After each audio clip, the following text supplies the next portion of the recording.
Good morning दोस्तों। आज हम बाल संस्कार के बारे में बात करेंगे। अक्सर देखा जाता है कि अभी हमारे देश में इस शताब्दी में बाल संस्कार में अभाव होते जा रहा है, जबकि इसके पहले बाल संस्कार बहुत उत्तम हुआ करता था। इसलिए हर एक पेरेंट से मेरा रिक्वेस्ट होगा कि बाल संस्कार पर महत्व दें। अगर बचपन में कुछ अच्छी आदत लग जाएगी तो बच्चे आजीवन वैसा उसका पालन करेंगे। इसलिए माता पिता को समय निकालकर बाल संस्कार पर ध्यान देना चाहिए। जैसे बच्चों को सुबह जगाने का काम करें। बच्चे सुबह जग जाए, स्नान ध्यान करें, पूजा पाठ करें, इसके बाद तब अपने किताब को छुए। सुबह जगने के बाद माता पिता बड़ों को प्रणाम करें और ये नियमित होना चाहिए। अक्सर ये सब भूलते जा रहे हैं बच्चे, तो अगर ऐसा होगा तो बच्चों में बाल संस्कार आएगा। उसी तरह से अपने खाने पीने की आदत को सुधारना होगा। जैसे खाने से पहले हाथ धोना होगा, पैर धोना होगा, इसके बाद सही पलस्ती मार के आसन मार के बैठना होगा, या कुर्सी पर भी बैठे तो अच्छे पोस्चर में बैठे। अगर पोस्चर में नहीं बैठेंगे तो हमारे हड्डियों पर इसका बुरा प्रभाव पड़ता है। इसके बाद जब भी खाना खाए तो ऐसी स्थिति में हाथ पैर धो लिए हैं, धोने के बाद कुछ खाने से पहले उस अन्न देवता को प्रणाम करें। इसके बाद कुछ अग्रासन निकाल लें जिससे कि गाय को दिया जा सके। तो ये बहुत बड़ा जरूरी है। और खाने के बाद आराम करना है, कुछ देर तक आराम करना है। इसके बाद स्कूल जाना है। स्कूल जाने से पहले अपने माता पिता बड़ों को प्रणाम करना है। इसके बाद तब स्कूल की ओर प्रस्थान करना है। इसके बाद पढ़ाई का तरीका भी अलग होना चाहिए। घर पर बच्चे पढ़ाई करते हैं तो कुर्सी ठीक ठाक से बैठे, अच्छे आसन में बैठे, लिखने की आदत डाले, बोलकर पढ़ने की आदत डाले, नियमित रेगुलर और पंक्चुअल होकर पढ़े। अक्सर बच्चे क्या करते हैं कि जब एग्जामिनेशन आता है तो 14 घंटा 15 घंटा पढ़ने लगते हैं, और ऐसे आम दिनों में बहुत कम, नहीं किताब के साथ बैठते ही नहीं। अब आ गया सबसे बड़ा हेडक, मोबाइल। अधिकांश घर में सारे लोग मोबाइल के साथ अटैच हो जाते हैं। फेसबुक पे कितना लाइक गया, व्हाट्सएप पे क्या आया, मैसेज क्या आया, ईमेल क्या है, जीमेल क्या है, तमाम तरह का लगता है कि दुनिया का कितना बड़ा डिपार्टमेंट संभाले। इससे बचना होगा। अगर इससे हम बचेंगे तो हमारा बहुत सारा मिनट बच सकता है, और मिनट को हम पढ़ाई में कन्वर्ट करेंगे तो बहुत अच्छा हो सकते हैं। तो बच्चे इसमें डाइवर्ट हो रहे हैं, चैटिंग कर रहे हैं, इधर उधर बात कर रहे हैं। बात कर रहे हैं तो बात करने का 20 मिनट 25 मिनट आधा घंटा तो बात कर रहे हैं। आप जानते हैं कि इंडिया में सबसे ज़्यादा मोबाइल का इस्तेमाल होता है, कस्टमर सबसे ज़्यादा है, और गरीब देशों में भी हम अब पीछे हैं। तो ऐसी स्थिति में हम लोग किसी तरह से मोबाइल का इस्तेमाल करते हैं। क्या जरूरत है, क्या खाना बना, क्या बना, कैसे है, स्नान की, नाश्ता की, पूछने का क्या काम। फैक्ट पर हम बात करेंगे, किस टॉपिक पर हम बात करेंगे, क्या है उस वही होना चाहिए। लेकिन जुलूल जुलूल की बातों को हम लोग खींचते हैं, दो बहुत लंबा टालते हैं। तो अपने यहाँ, और इसके बाद मैं कहना चाहूँगा, शिष्टाचार का अभाव हो रहा है। हमारे बड़ों कौन है, बड़े कौन है, दादा दादी कौन है, चाचा चाची कौन है, ठीक है, तो उनके साथ हमारा अच्छा रिस्पेक्ट होना चाहिए।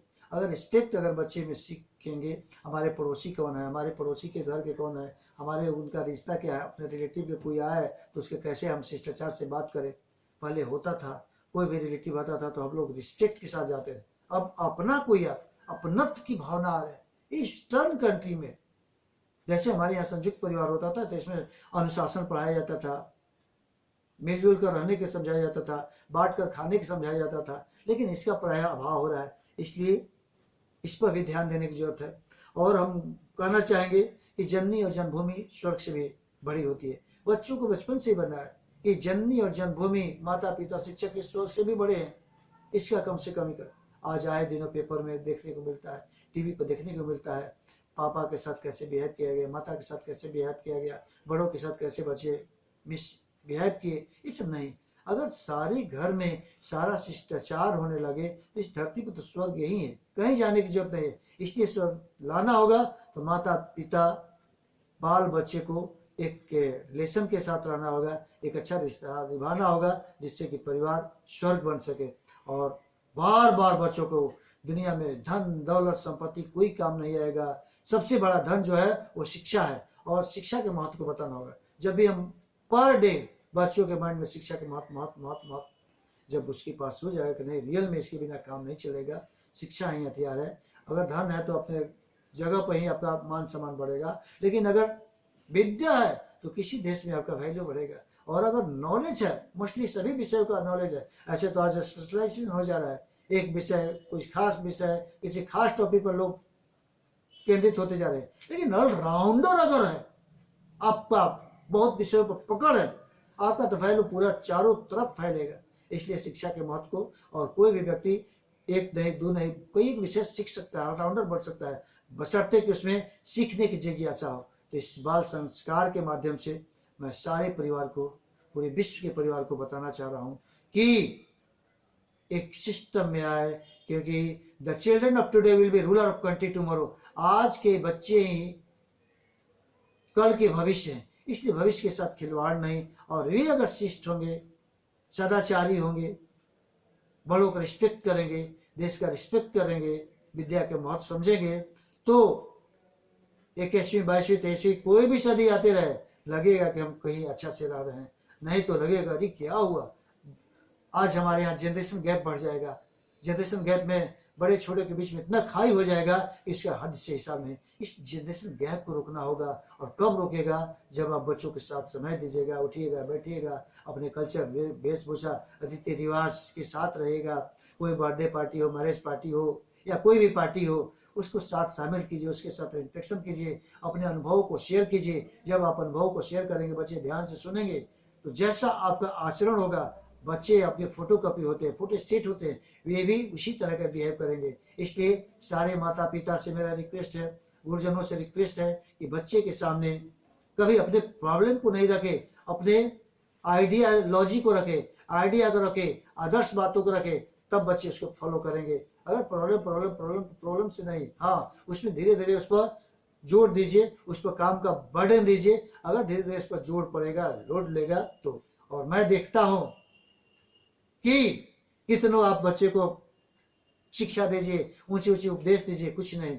इसलिए शुरू से ही माहौल बनाना पड़ता है, और जो जहां जाना होगा उस जगह पर जाएगा। क्योंकि बचपन से ही होनहार विद्वान के हो चिकने पात, जिसको जहां जाना है बचपन से उसमें वो लक्षण दिखाई देने लगते हैं, और वहीं से डिफरेंस हो जाता है। इसीलिए इसी 24 घंटे का इस्तेमाल करके कोई डीएम, कलेक्टर, मजिस्ट्रेट बनता है, कोई चार्टर अकाउंटेंट बनता है, कोई मैनेजमेंट में बहुत अच्छा करता है, कोई बहुत बड़ा बिजनेस बन बनता है, और कोई सिंपल व्यक्ति बन के जीवन यापन करता है। तो उस समय कहेगा कि मेरा लक खराब है, मेरा लक खराब है। अरे लक खराब नहीं होता है, आप खराब थे, आपने कर्म को नहीं दिया।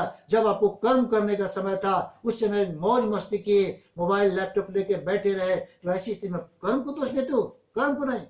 आप अपने रूटीन को देखो, दैट डे मैं अपने समय का कैसे दुरुपयोग किया हूं। अगर उस दिन आपने समय का दुरुपयोग किया, दुनिया के ब्रह्मा विष्णु महेश भी इन दिनों तेरे को अच्छा नहीं कर सकते हैं। इसलिए पर डे अपने हैबिट में लाओ कि आज हमको क्या करना है, अपना रूटीन बनाओ, उस रूटीन के फॉलो करो। और रूटीन में गड़बड़ी हो जा रहा है तो आपका जिंदगी गड़बड़ हो जाएगा। जिस तरह से टीवी हम देखते हैं और टीवी में एंटीना लगा होता है, नेट हम देखते हैं, कुछ खराबी होता है तो सारा डाटा फेल होने लगता है। उसी तरह से हमारा लाइफ, उसी तरह से हमारी जिंदगी का अगर रूटीन खत्म हो जाएगा, रूटीन हमारा अनबैलेंस हो जाएगा, हम कुछ कर ही नहीं सकते, बच्चे अच्छा कर ही नहीं सकते हैं। और बच्चे अगर रूटीन में रहे, नियमित रहे, संयमित रहे, अनुशासित रहे, बड़ों का कहना करते रहे, आदर पूर्वक करते रहे, चलते रहे, बढ़ते रहे, दुनिया का कोई ताकत, ब्रह्मा विष्णु महेश भी उसको रोक नहीं सकता है। इसलिए मेरा रिक्वेस्ट है, प्रार्थना है कि बच्चों पर ध्यान दे,